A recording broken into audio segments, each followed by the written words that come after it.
কি কথাটা কি সত্য না? যারা ইয়াং জেনারেশন আছেন, কথা কিন্তু আছে সত্য। মূল্য দিতে হয় অনেক, কিন্তু সময় ক্ষেত্রে ক্ষুদ্র জিনিস পাওয়া যায়।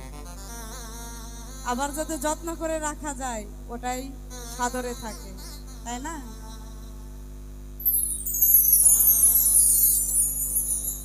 আমি গোলাপ ফুলের মূল্য দিয়া তন্ময় ভাইরে কাগজের ফুল কিনিলাম,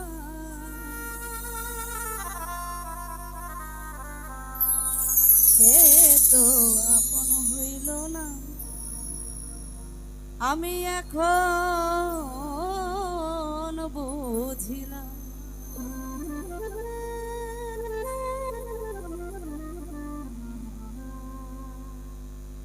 গোলাপ ফুলের মূল্য